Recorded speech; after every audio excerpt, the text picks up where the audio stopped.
सुप्रभात। आज हम कक्षा 10 के विद्यार्थियों के लिए हिंदी के महाकवि तुलसीदास जी का जीवन परिचय पहले बताएंगे।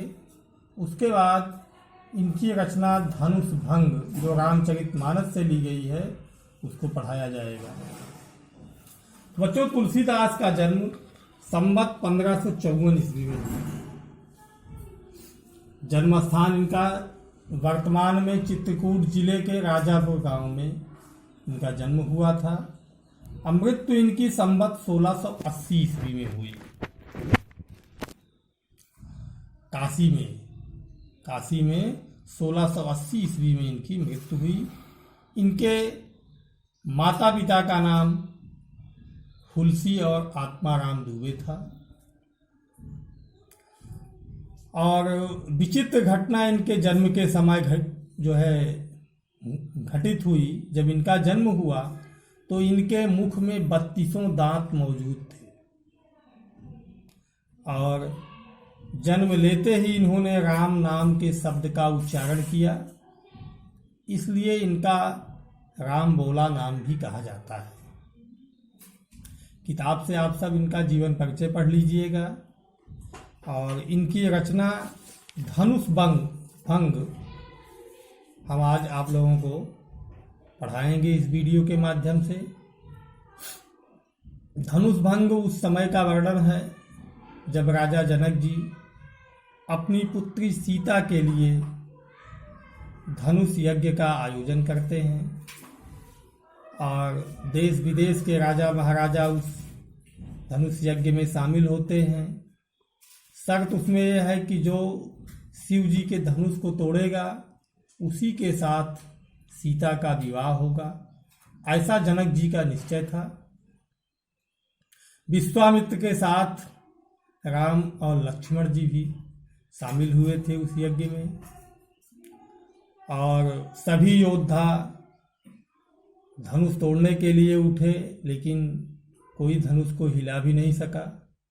और अब गुरु विश्वामित्र की आज्ञा से भगवान श्री राम उस शिव धनुष को तोड़ने के लिए उठ रहे हैं। कैसे उठ रहे हैं, क्या तरीका है, उसका वर्णन गोस्वामी तुलसीदास ने इस दोहे में किया है। उदित उदय गिरिवंच पर रघुबर बाल पतंग, बिकसे संत सरोज सब, हर्षे लोचन भृंग।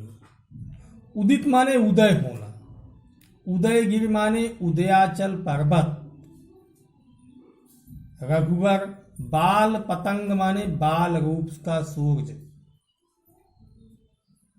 बिकसे माने विकसित होना, संत सरोज माने कमल के समान संत, लोचन माने आंख, भृंग माने भंवरा, हर्षे माने हर्षित होना, प्रसन्न होना।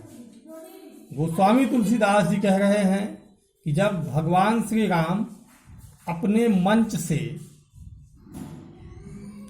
धनुष तोड़ने के लिए उठते हैं तो लगता है जैसे उदयागिरि पर्वत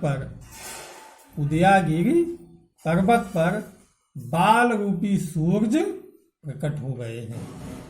उदित उदयगिरि मंच पर रघुबर बाल पतंग, भगवान श्री राम अपने उदयाचल के समान मंच से जैसे बाल रूपी सूरज के समान धनुष तोड़ने के लिए उदित होते हैं, अर्थात मंच से खड़े होते हैं।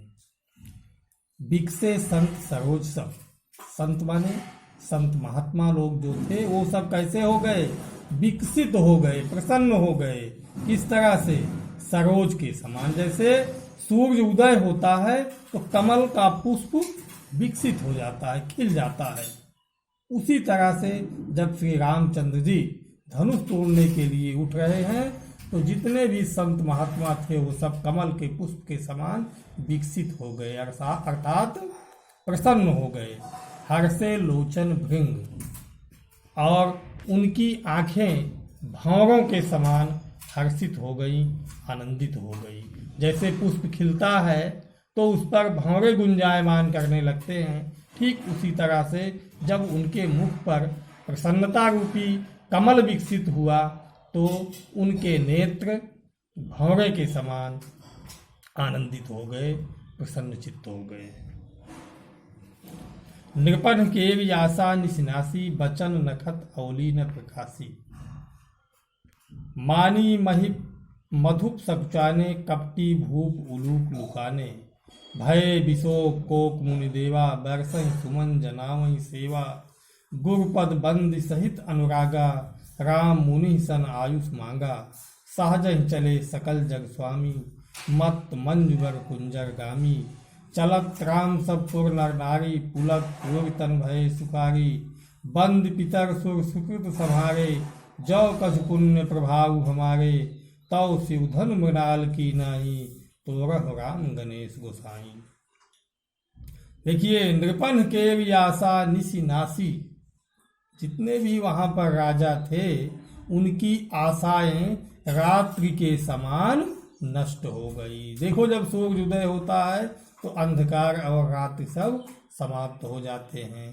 तो बाल रूपी सूर्य के समान भगवान श्री राम जब मंच से उदय हो रहे हैं तो जितने भी वहाँ रात्रि की समान राजाओं की आशाएं थी, उम्मीद थी, वो सब समाप्त हो गई।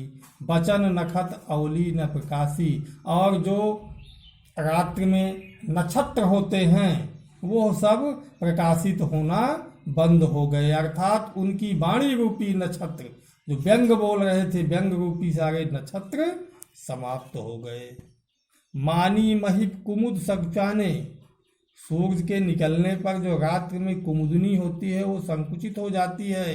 तो जो मानी वो थे, महिप थे, अभिमानी राजा थे, वो कुमुदनी के समान संकुचित हो गए, अर्थात डर के मारे सिकुड़ गए।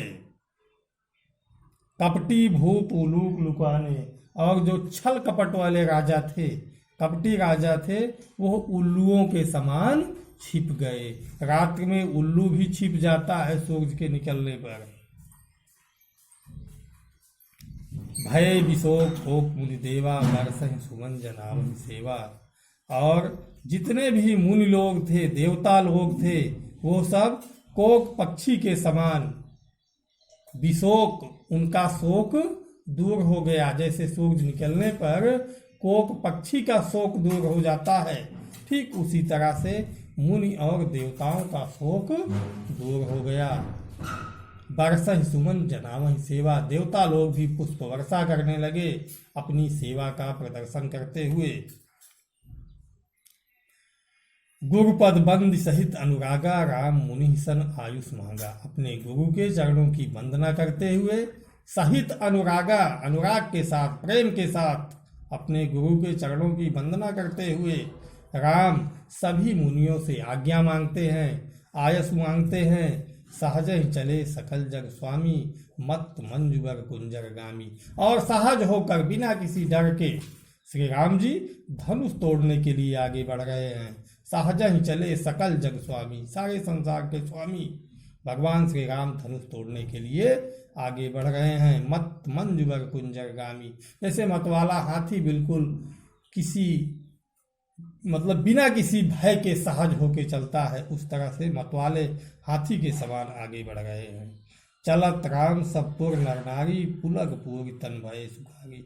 और श्री राम के इस ढंग से चलते हुए दृश्य को देखकर जितने भी नगर के नर नारी थे सब पुलकित हो गए, आनंदित हो गए। पुलक पूरी तन भय, और उनके शरीर सुख का अनुभव करने लगे, सब पुलकित हो गए, आनंदित हो गए, प्रसन्न हो गए। बंद पितर सुर सुकृत संहारे, जो कुछ पुण्य प्रभाव हमारे।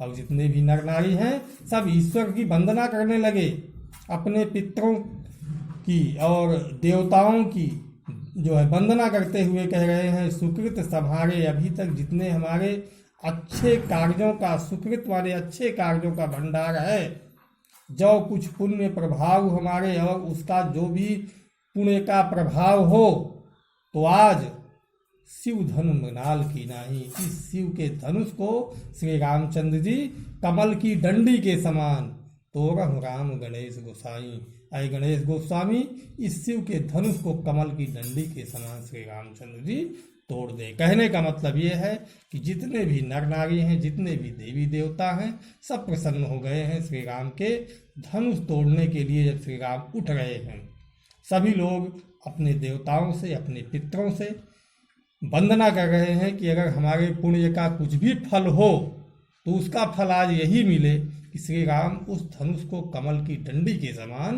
तोड़ दें। तो बच्चों, इस वीडियो को आप देखिएगा, लाइक कीजिएगा, सब्सक्राइब कीजिएगा। अगले दोहे का वीडियो हम आपको फिर भेजेंगे। धन्यवाद।